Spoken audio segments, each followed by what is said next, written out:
بداية أوجه التحية لجميع الأصدقاء على تطبيق تيك توك أو باقي مواقع التواصل الاجتماعي. إطلالتي هذه تأتي تفاعلا وعودة العلاقات السعودية الإيرانية بواسطة صينية. عودة العلاقات السعودية الإيرانية يأتي بعد قطيعة دبلوماسية دامت لسنوات، والتي بلغت ذروتها سنة 2016 بعدما هاجم آنذاك متظاهرون إيرانيون البعثة الدبلوماسية السعودية في طهران، وإقدام المملكة العربية السعودية آنذاك كذلك على إعدام رجل دين شيعي سعودي. قبل ذلك كانت القوتان صاحبتا الثقل الإقليمي على طرفي نقيض من مجموعة من النزاعات الإقليمية والدولية، وهنا لا يسعنا المجال أعزائي لجرد كرونولوجيا الصراع والأزمة بين الطرفين، وأعدكم أن تكون لي إطلالات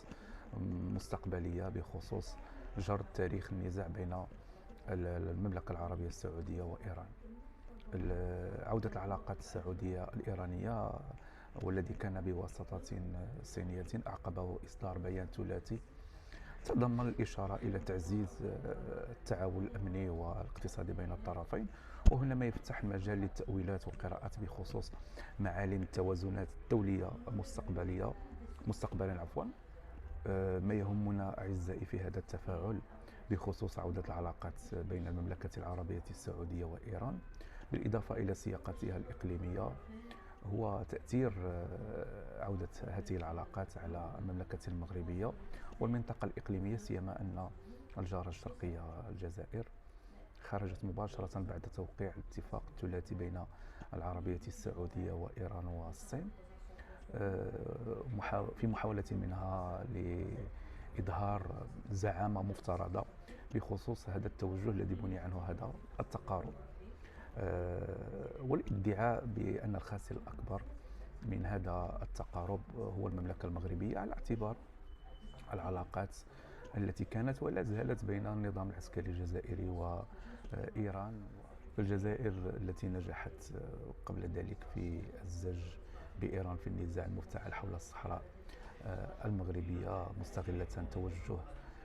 إيران في دعم الأطروحات الانفصالية في العالم والديكتاتوريات، هي الآن تحاول ما أمكن اللعب على وتر عودة العلاقات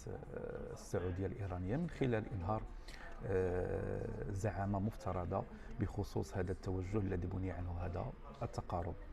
الجزائر تتناسى أن العلاقات المتجذرة على المستوى التاريخي بين الرباط والرياض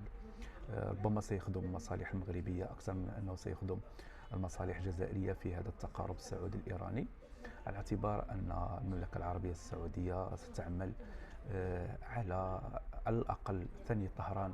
في المضي قدما بخصوص مواقفها العدائية تجاه الوحدة الترابية المغربية أو بخصوص دعم جبهة البوليزاريو الانفصالية، سيما أن تقارير أمنية واستخباراتية مغربية أكدت من طهران للجبهة الانفصالية مجموعة من الأسلحة خاصة الطائرات المسيرة. التقارب بين المملكة العربية السعودية وإيران وبقدر ما أنه فتح المجال لتأويلات وقراءات بخصوص بروز قوى صينية دبلوماسية جديدة في منطقة الشرق الأوسط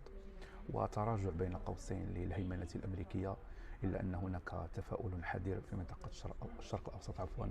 بخصوص عودة هذه العلاقات، ومن المبكر جدا الحديث عن رسم معالم توازنات دولية جيوستراتيجية جديدة ستجيب عنها الأيام المقبلة. معكم بويعقوبي إسماعيل، كاتب صحفي بمدينة طنجة. انتظرونا في إطلالة جديدة بخصوص جرد كرونولوجيا الأزمة بين المملكة العربية السعودية وإيران. تحياتي.